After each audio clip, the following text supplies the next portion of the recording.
Political Science from this university.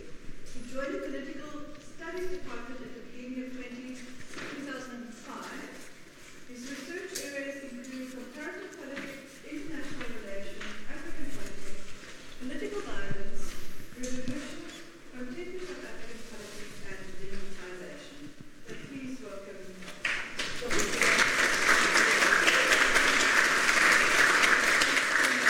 Thank you. Can you all hear me? I don't know whether this is a good... Oh, gosh. Can you all hear me? Is this clear? Okay, well, thank you for being here. It's a great pleasure to... Lots of permission for the lecture to be recorded. Sure, that's fine. Just Yeah, here. Okay, sorry. Thank you for being here. It's really great to see some of you again, whom I've seen over the years. My lecture today is going to be a combination of moving from the point that I left off in previous lectures, where, I think that the last 3 summer terms, I'd given a talk that looked at the run-up to the 2016 election, and one that looked at post that election, and one that looked at various issues that were happening on the day. But today I think that I'm going to sort of try to, and then the experiences of those lectures I found is that we had a lot more debate, and we often ran out of time because we only have 1 hour. So I think that today I'm going to try and keep the presentation brief, and I'm going to look at just the main points that I think are the most important. And so I'm going to move away from the format I've had in previous talks, where I'd give you tables and graphs of stats and who got what percent at a certain point, etc. And here just sort of briefly outline the key main points. So I have you guys for 2 lectures, right? We have a lecture today and a lecture tomorrow at the same time. And the overall orientation of this talk is to try to examine or to try to think about where the country is at this moment, right? Meaning, where are we? What is going on? As academics, we tend to look at where we are in terms of broad questions, like to what extent can we say that the country's democracy has fully come of age? Has it matured or not? What are its main issues? If it hasn't done so, we say, well, then what is going wrong? And are there potential areas where things can get fixed? And so in this context, I'm going to divide the lecture into 2. In the first part today, I'm going to look at that period up until Ramaphosa becomes the party president. And that will serve as the background. I think that quite often we are in January 2019, and when I was looking at this talk and thinking about what I'm going to say, etc., what hit me was that quite often we tend to forget how bad things were and how much of a crisis this country was in, and we sort of assume that, well, then things naturally will just correct themselves. But if one looks back through the review mirror, a lot of democracies fall apart because of the conditions that we were in 2 years ago. And so what's important for me here is to sort of look at, well, then, what were those conditions? How were they overcome? And what does that say about how we should think about the election this year and what will happen post this year? Right. The second thing I'm going to look at tomorrow is that I'm going to look at, well, then, given this background, right, the Zuma legacy and what it meant during its last years, how should we think about the 2019 election? Because I think that, for me, something happened in the last 3 years where the country came of age in a very ugly way, nonetheless, but it did come of age, which I think will have huge implications for the nature of our politics in the next 10, 15 years or so. But let's begin with this lecture, right? Meaning, how should we understand a Ramaphosa victory? And what I'm going to do here is that I'm going to talk less about, or the lecture, if you like, will talk less about the tactics. You know, how was he able to turn things around? And more about the context. And I think that when we have our Q&A, I can perhaps elaborate on the kind of details of things. How did things in the end come together in the way that they did, and whatnot? And so the structure of my lecture today will be threefold. The first one is that I think that it's important that we provide context, meaning what were the conditions of the country at the time, in particular the economic and the political conditions on the road to the ANC's primary. Right? And so here I'm going to look at sort of three main economic variables that I think were key, and three main variables in politics that were key, and say, well then, to what extent was December 2017 a turning point in this regard? And I think that this is important because it will put the end result of 2017, firstly, the new cabinet into perspective. In many ways, even though people see it as some kind of breathing relief, I argue that it was a mathematically logical conclusion, but with serious implications going forward. The governing party cannot operate under these prevailing conditions, which means that while you may have a good president, he presides over a party that is dysfunctional, right? Which may be fine if you were in the US, where the system means that you can sit above the party. In our system, the president needs the confidence of the party to do things. And so this is the environment where people are now even saying that, well then, will Mr. Zuma come back to parliament? It can happen, right? And what does that mean in terms of how a governing party operates? What does that mean in terms of the politics of opposition even? The second thing I'll look at is what are the election trends up to 2017?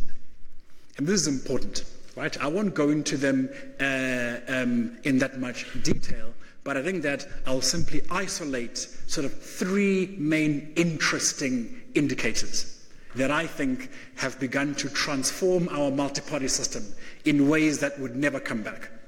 We are becoming more competitive. More competition means that politicians have to change their tactics. It means that we can now have an environment in which major metros aren't controlled by the governing party in certain points. And what does that mean for national politics? And the third thing I want to look at is that I'm going to focus on the state of the ANC for important reasons. Mainly because that for the period of now, it is still the most important determinant of the country's stability. And it is the fights within the ANC, that is its fragmentation, that is creating more competition in the system. That's how EFF emerges, COPE, etc. Right? But the first thing I think that I'm going to look at the context, the environment. And some of the stuff you already know, but I think that it's important just to restate it because because these variables will be important in terms of the scenarios I'm going to put forward tomorrow. The first thing I think that's important is that we can all agree that in the period up to, say, 2017, the country was in economic decline. Right? And I think that there is a lot that's been written about this, and there's consensus. And there are three things here that's important. The first thing is that in terms of the country's domestic economy, industrialists, as up to a certain point, no longer had the confidence in the system. And that becomes a problem, because those are the people that you rely on to grow your economy. These are the people that you rely on to employ, who produce, who create economic activity. And as early as 2013, they already were deciding on throwing in the towel. Right? Rumors of people moving money out. holding money, not willing to invest, etc. Secondly, is that by about 2016, South Africa in the continent was no longer a good destination for foreign direct investment, which meant that you had an emerging rethink in terms of the country's position in international politics. It no longer was important. You had new players. You had Nigeria. Despite the fact that there's Boko Haram in the north, Nigeria became more attractive. Kenya became more attractive. And outside of the continent, other emerging markets began to perform better than this country, meaning we lost our innocence. We could no longer rely on our history and who we are. We couldn't sell anything apart from crisis, dilemmas, and more crisis. And so naturally so, the amount of money that moved outside from within no longer was that important. And the third thing here, very important data that came from Merger Market, was that the number of overall completed deals within this country as a target market declined from 163 in 2015 to 79 in 2017. There was no global appetite to do business here, despite the fact that the country has comparably in the continent a sophisticated banking infrastructure, good legal system, free press, and all these things. Despite all those indicators, people no longer had the appetite, which meant that there was something wrong in the body politics. If one looks at the IMF's diagnostic, right, to summarize it, is that they identified 6 main problems at the end of 2017. And the first one is that they argued that all structural reforms, and by that they meant all those reforms designed to deal with the fundamental contradictions, high unemployment, high income inequality, etc., had stalled. That is, the country was slowly slowing down, coming to a stop, a break. Secondly, public enterprises were inefficient. I mean, the incoming finance minister, Tito Mboweni, said actually, when he saw the books of SAA, he was like, you know, the only solution is to close this thing down. Nobody's going to buy it, even. Right? Which meant, therefore, that in terms of the overall superstructure, there was no plan. There were no debates even about a plan. And money just went into a black hole. The third is that this was evident in the weaker sovereign ratings, which obviously affected the cost of borrowing. And what is typical of the Zuma presidency was this excessive borrowing, without thinking about, actually, when you borrow, you have to also behave in a way that will make it cheaper. It affects the amount of money, the amount of tax rands that go into servicing that debt. And these guys were saying that these fellows aren't even thinking about that. Right? The fourth thing is that there was simply an enormous amount of domestic political uncertainty. Nobody knew, you had competition between the Treasury, with the Department of Trade, with the Department of Economic Development, all of whom had different macroeconomic policies, at times in contradiction.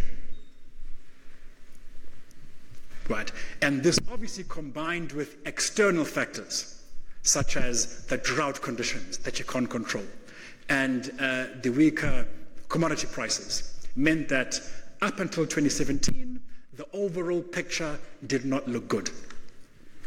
This was combined with very bizarre things, such as, firstly, by, say, 2017, the Treasurer had abandoned the idea that we want to narrow their fiscal deficit.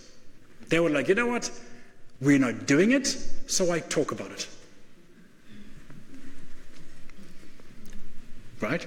To the point whereby the government's total gross loan debt rose to 60%, or it was said to rise to 60% of GDP by 2020.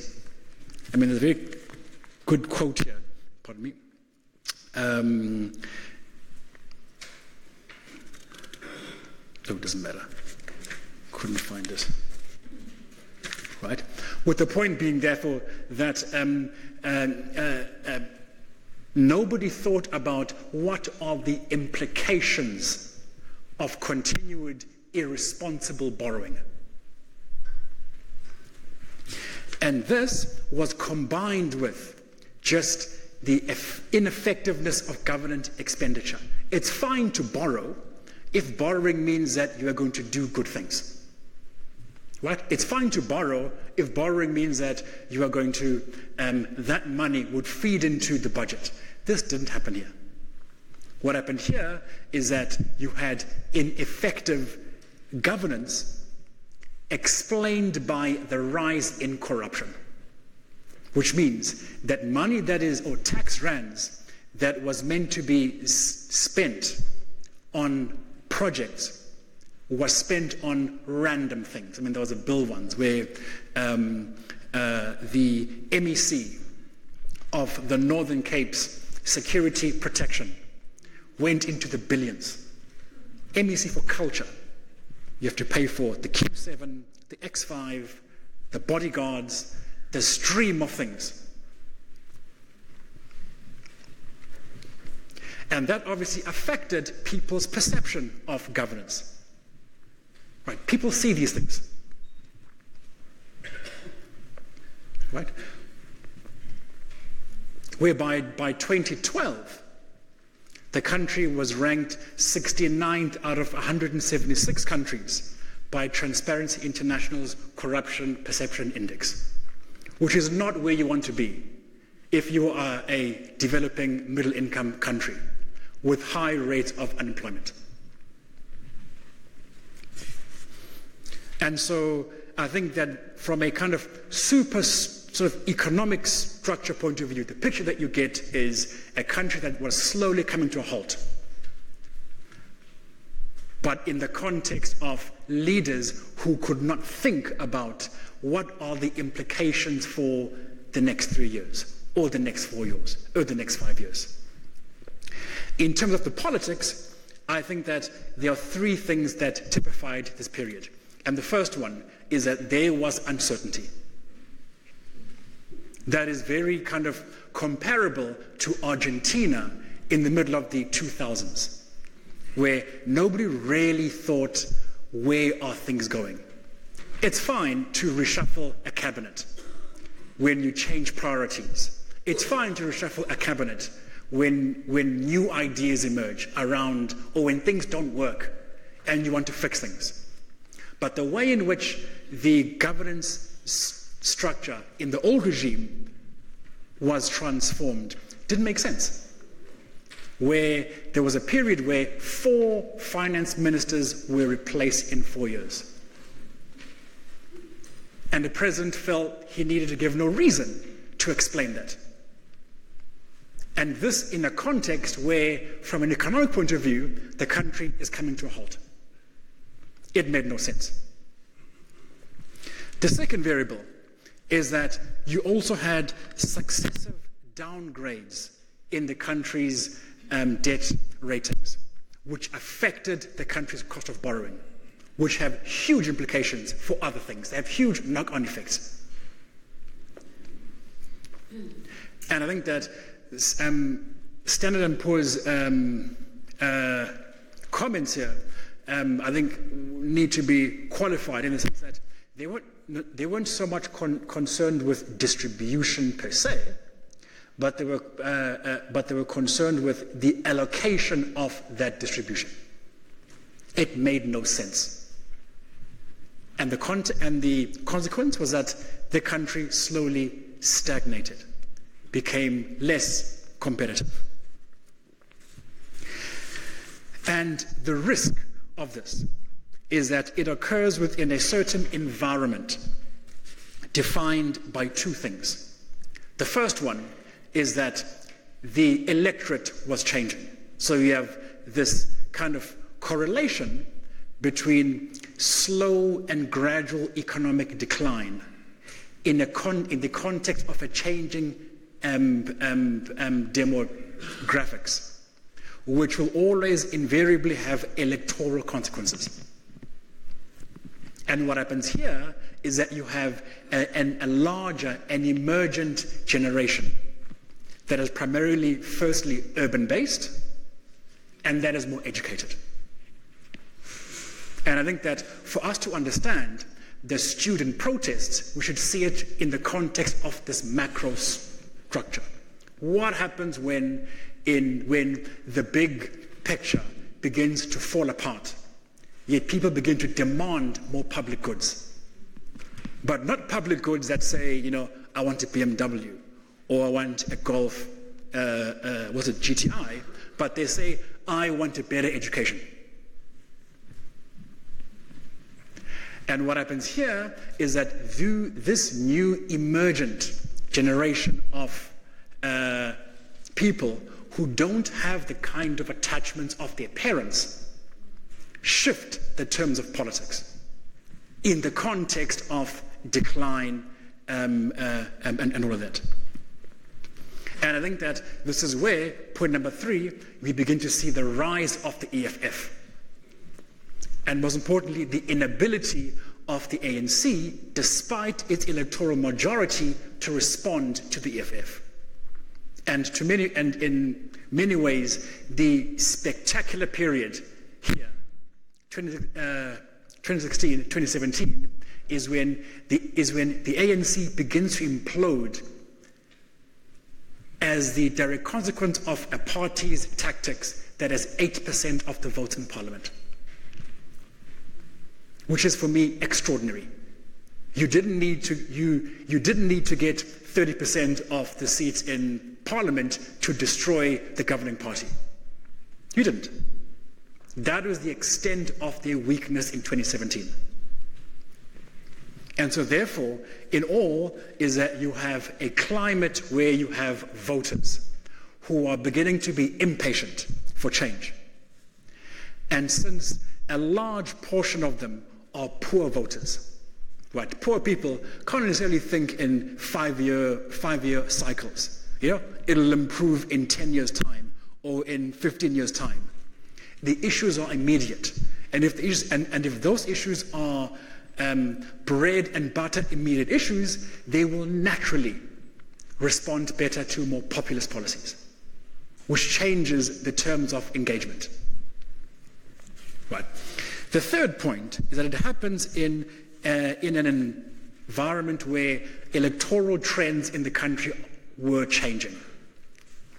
And the first important one is that voter turnout was very complicated, maybe is a much better way to put it, in the sense that the context was that in previous years,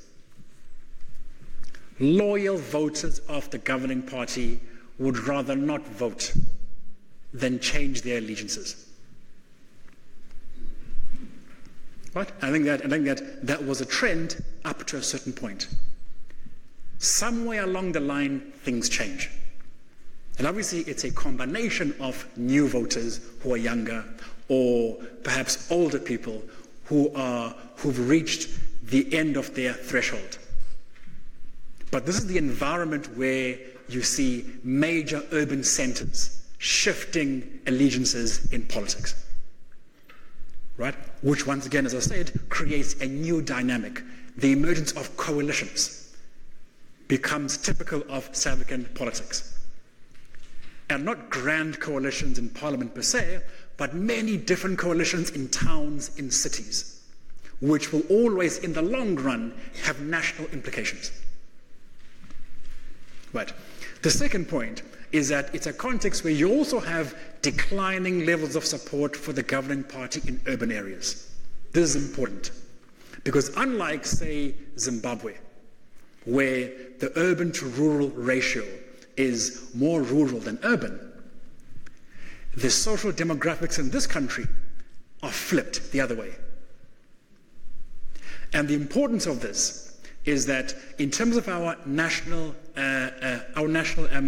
elections, is that they are not constituency-based, which means that you don't say, well, is it the rural Eastern Cape's elections or whatnot? They're taken as one big pot. And if, as of 2019, over 65% of our population is urban, it means that gradually most people are beginning to shift the way they think about politics. I think that is what we learned about Tshwane, Johannesburg, Port Elizabeth, and Cape Town. Right? Very important shift that happened. And this, therefore, manifests as multipartism or competitive multipartism. And also at the same time, the increase in fragmentation, meaning the more competition you have, the more larger parties start to fragment, whether it's ANC and whether it's DA. And the point, therefore, is that we've come to a point where the picture, as we look at, is that in the past, people did not think that there would be correlations between economic decline and a shift in how people think about politics. Because we always thought then that, ANC is a party of revolution, right? But as of now, I cannot even think about one, whether it's a journalist, whether it's people expressing their views on a radio about politics, or whether it's politicians themselves who present or market the governing party as a party of revolution. The narrative has changed. Right. And I think that this was the picture or the big superstructure that the ANC came into being in 2017. The second thing I want to deal with is then what were the fault lines in the ANC up until that point. Right? And I think that the fault lines are going to tell us a lot about what the consensus was in 2017, meaning how does a party look like that Ramaphosa presides over? And two, what could the potential electoral outcome of this party be, especially in terms of in relation to other opposition parties. Now, if one looks at the fault lines in the ANC at the moment, there also equally has been a shift, and a very important one. I think that in the past, we always used to think of the ANC as this tripartite alliance, in the sense that the factions, if you like, were organizationally entrenched in these three entities of ANC, Communist Party, COSATU. And I think that most people then also thought about the kind of fault lines as primarily ideological, in the sense that you had one group that was more leftist, right? COSATU, whatever, COSATU SSP, and that they wanted more socialism based on their hang-ups and issues in the past, and all these things, right? And you had a different group that was led at some point by people like Mbeki, that were on for a much more kind of market-oriented approach to politics. That has changed, which is interesting, right?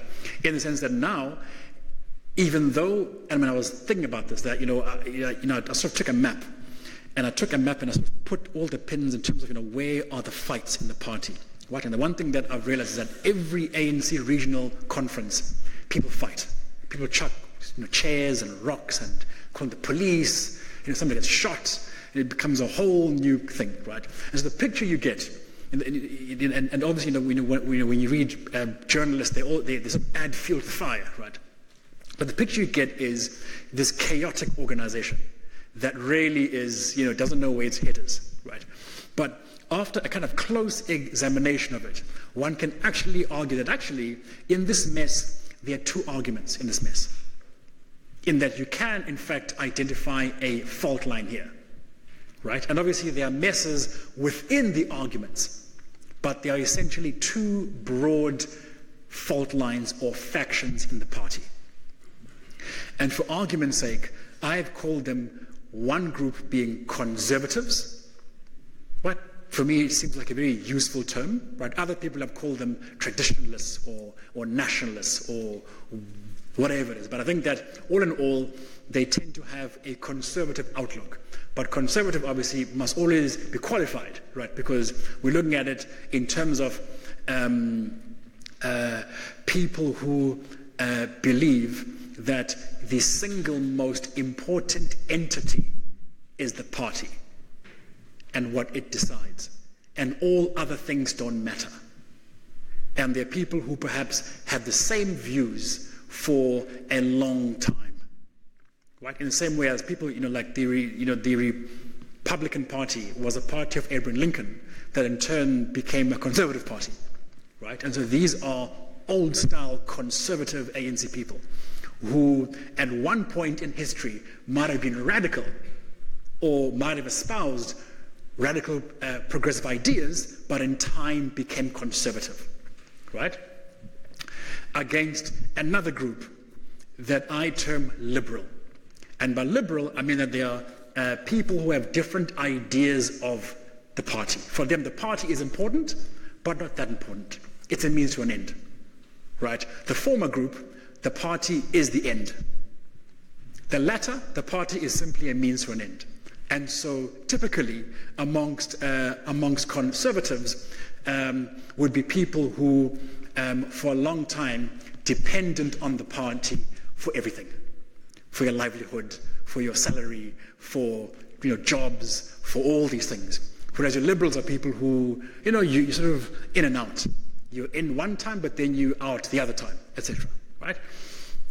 And this distinction is also, I think, one that, to a certain extent, in a very loose way, can be an urban-rural distinction. In the sense that, you kind of liberals in the ANC tend to be more urban-based, Johannesburg-based people who move in and out of the party. By contrast, conservatives tend to be more rural, who live in more smaller towns. But the distinction between these two, I think at least, is premised on their approach to governance. Right? Which means that they argue, well then, what is to be done is where they disagree. And in particular on the central question, which is how can the party improve the livelihood of the majority of black South Africans, mainly of whom are black, many of whom are of the lower classes, and many of whom are unskilled. And there are two arguments here. The one argues that actually you should redistribute wealth, but only through economic growth. Meaning you have to first grow an economy before you can share its wealth, which obviously has policy implications of how you do that and how do you do that in a sustainable way. The second argument says actually this growth thing is really just, whatever, flip-flop. Right? The most important thing is redistribution first. And only when you redistribute everything can you then grow an economy. Right? And I think that these conservatives and the liberals do have distinctive features. The first one is that conservatives emerge as a context of the rise of Jacob Zuma inside the party. I think this for me is the important shift. Zuma's rise to power. And the way it happened in 2005, 2006, which I think transformed the governing party into something else. Before that, one could argue that the ANC's core constituency was urban. It was based on its kind of long relationships with the UDF, with COSATU, with all the civic associations that existed from the 1980s all the way down to the 40s and 30s. Right. Zuma's rise to power shifted that, changed the ANC's core constituency. Emerging from the rural politics of KZN, destroying the IFP in the process of that, it began to incorporate more and more traditional authority as a way to get more votes. So it wasn't that these guys somehow became traditionalists overnight. The shift was a consequence of how can you increase the ANC's share of votes for the long term? How can you make sure that in every election you have guaranteed numbers to vote for the party? Simple. Rope in the chiefs. Give them what they want. If you give the chiefs what they want, they give you votes. And that's how you sustain majorities of 63, 64, 65. That obviously mathematically makes sense, but it had long-term implications for the party. It became more socially conservative. It began to think less about all of its liberal ideas in the Bill of Rights and more about how can we appease, give sweeteners to tin-pot dictators in rural areas. Right? And so Zuma's image of who he was made sense. Right? He didn't care about what urban people think. In fact, he called urban people clever blacks who don't know what you are thinking.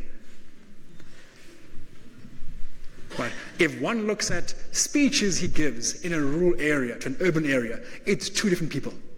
In urban area, it's a read-out speech that some guy says, "Hey, chief, just read this." He's like, fine. He reads it and doesn't get the words, doesn't make any sense, etc.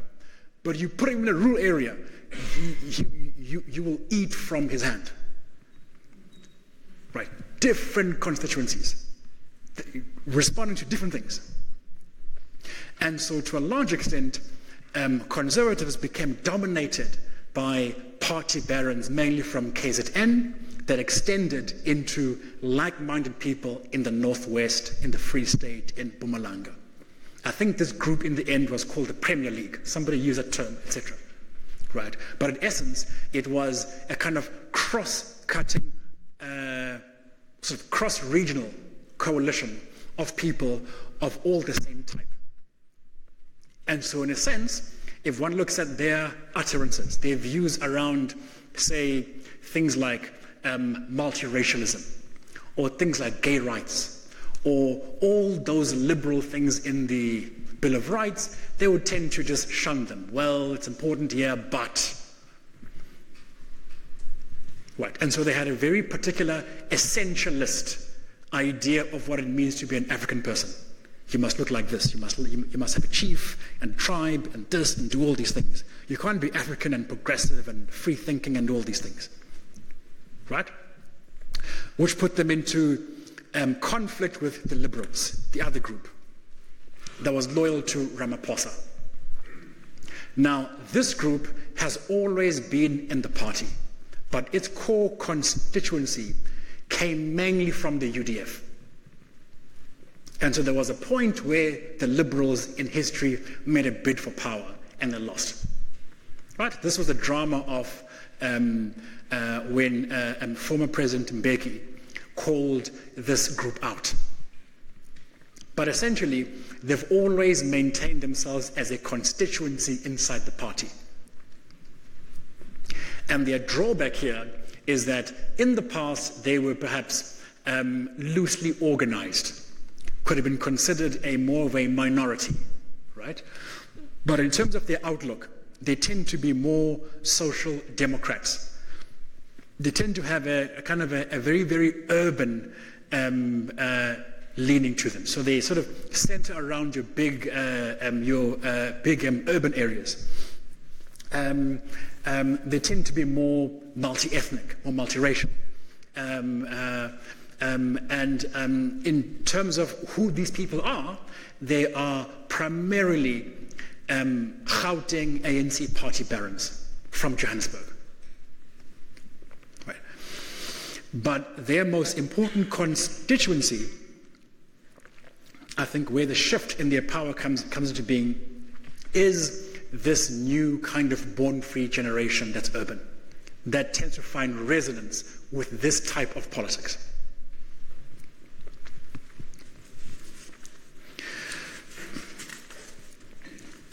And so I think that based on these kind of factions, the third question so the third issue I want to look at today is, well then, what were our predictions? How did we predict the conference would unfold? And I think that we had, and this I think that was a lecture that I left when? Was it last year? I gave this lecture last year in summer term about, how would we predict how it would happen. And we had three scenarios. Our first scenario was what would happen if the Conservatives won the ANC conference. And we said that two things would happen. And obviously by Conservatives, we're looking at the people around President Zuma, who also made a bid for the presidency in 2017. The first thing is that we said that the ANC would split. It would split mainly because of these two factions that I believe have irreconcilable differences. I think that they would be able to resolve their issues had they been presiding over a growing economy with wealth abound, with less corruption. You can meet each other there. But the moment the cake shrinks, the moment there isn't enough for anybody, power slowly becomes zero-sum. And in the context of ideological differences, people don't get along. And so we predicted that if the Zuma group wins, the ANC would split in 2018, and you'd have new coalitions in 2019, and a national government of coalition. The second scenario was what would happen then if the Liberals win. And we argued that whether it would be a Liberal victory or a Conservative victory, the party would split. And I think that what added fuel to these two scenarios is that the Communist Party did say that actually, if the Zuma group wins, we're gone. We're leaving. We're done here. Right? So either of these two scenarios, by the ANC's own admission, would have meant that the party would fall apart. They wouldn't be able to hold Humpty Dumpty together again. And in this case, that we also predicted that there would be new conservative coalitions in 2019. There still is an IFP that can resurge. Every elections you have parties that pop up all the time. There's a new one called the ATM, for example. And Jimmy Manyi joined the ATM. And what Jimmy Manyi brings is a lot of Gupta money. A lot of it. And so it's not that there's a lack of funding for it. It means that that money wouldn't go back to the ANC. It would go somewhere else. Right. The third scenario, which obviously is what happened, right? And I'll talk about how we thought about it, and what happened afterwards shifted. Is that we said, well, then, what if there's a compromise? What if they make a deal, and they say, actually, for the interest of unity in the party, Liberals and Conservatives must come together in some kind of deal, some kind of package, right? And I'll talk about the package tomorrow, but for now, it's about how we thought about it. We said that actually this would make sense. Would make sense. Because the differences between the two seem so irreconcilable. However, you could mathematically club a thing together in the interest of party unity. And whether or not the party would break or split would be dependent on the balance of power within that compromise. Right? And so on either scenario 1 or scenario 2, you would have had purges. There is one going on right now, though. The whole State Capture Commission is a purge, right? But it's a very controlled purge, where you say, where the evidence of wrongdoing is so obvious that you don't need to, sit in a room somewhere and say, you leave, you leave, you leave, right? But what we predicted, however, within these is that whether or not you have a conservative victory, a liberal one, or a package approach, the electoral performance will decline. But we assumed that within opposition politics, things would remain equal. And after 2017, they haven't. I'm going to stop now so we can have a discussion. Because I over-prepared, and I'll talk more about other stuff tomorrow. But we have about 15 minutes, I think, to talk more about what I've raised and other things that perhaps I haven't raised that you think that I should raise. Any questions? Yes, thank you. Then you have yes. Do you think that Jacob Zuma, or rather Ramaphosa in relation to Jacob Zuma, is still committed to the National Democratic Revolution? I think that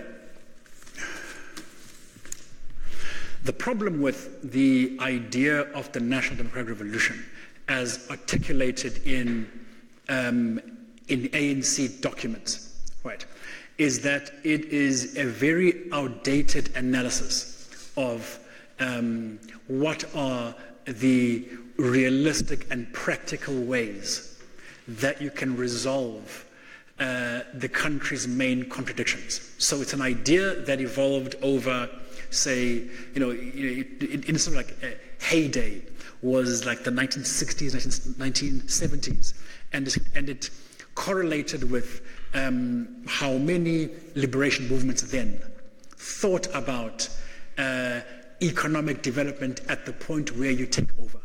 Right? The problem with it now is that, and this I'm being very honest with you, that I do not think that any group in the ANC takes the diagnosis of the NDR seriously.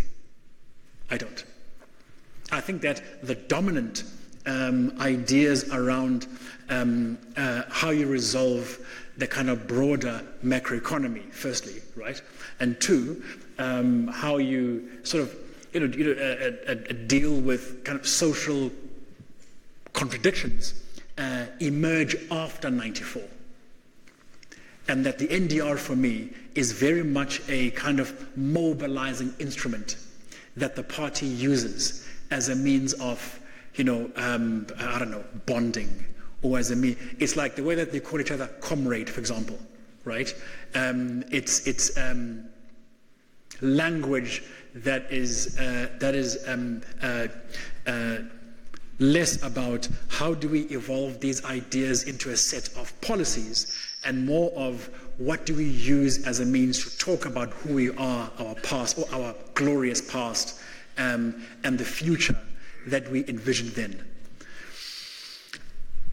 I think that if I look at Jacob Zuma's ideological orientation, I honestly do not think that there was much of a difference between him and Thabo Mbeki. He comes from that stable. I remember once when, during Zuma's rise to power, I think there was, I'm not sure who, there were people from the Communist Party in Kosatu, I went to some talk once, and they were adamant that Zuma was a pro-poor president. They were adamant.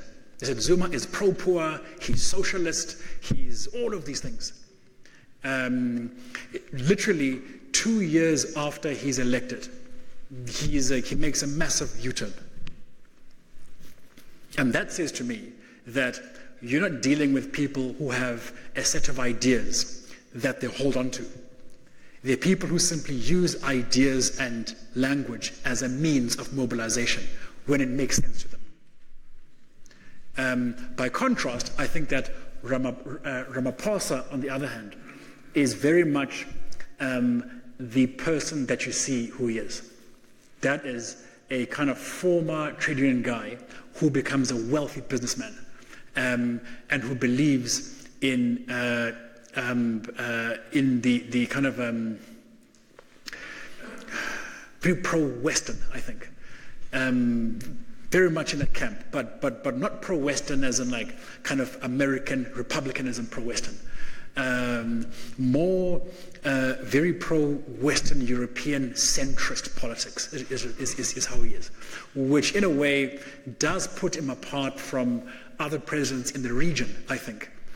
But I think that where he, as opposed to his party, is a person who maybe has more of a backbone, is that he doesn't pretend that he's not, if I make any sense. So he doesn't pretend. So he's very clear that actually, his friends are here, and that's who he rolls with. Whereas Thabo Mbeki, I think, was like, yes, I like Tony Blair, but then behind the scenes, I hate the British. Do you know what I mean? Whereas this guy here is very clear about where he sits, and he sort of doesn't say that these people are not my friends, which I think is where the difference is, as opposed to the NDR. Sorry, you had a question here, and then what?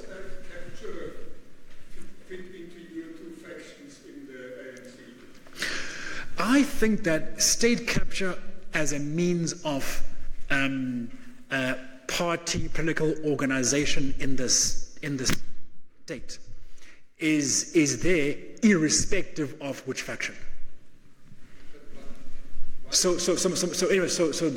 therefore for me, I think that the commission is less about we don't like state capture as a principle, but that we are a new group coming into power now and we're in charge. But why did Haugen and Cyril Ramaphosa and a lot of others keep quiet during the 9 years of looting? Because I don't think, look, this is how I see it. Politics is like this, is that if you have designs on the throne, when you see wrongdoing, speaking out against it is a tactical issue, as opposed to a principled one. This makes sense. So therefore, look, if I have no designs on the throne at all, meaning I have no interest in becoming president, of course I'll speak out. I'll say, you doing wrong, and you doing wrong, and you doing wrong. But if I want to get to the throne, I might need Jacob Zuma at some point to get to the throne. And I think that in this case, that's what happens. Because Ramaphosa needed Jacob Zuma's consent to become the vice president. And there is no way he would have become president had he not been the deputy. So being the deputy means that you have to accept certain people and certain relationships and certain ideas, and perhaps look the other way if somebody's got their fingers, their paws in the till. But then obviously when the moment is ripe for disagreement, then you disagree. And I think that for me, that is the difference between, say, a person who is not invested in seeking higher office at some point, right? Who obviously therefore has the freedom to say what you want, and a person who is invested heavily. It's more so, I think, under these conditions, when you have two big factions in which it isn't clear who's going to win. And therefore, what we think is principle, right, becomes a tactical issue for them. Does it make sense? I think for me that's and so obviously now you can say, yeah, I always didn't like the guy, whereas in fact, it's not that you like. It isn't about liking or hating somebody. It's about, is it in your interest to speak out at that moment? Sorry, I just have one. Sorry, just quickly. About an interesting comment when you spoke at the commission. Yes.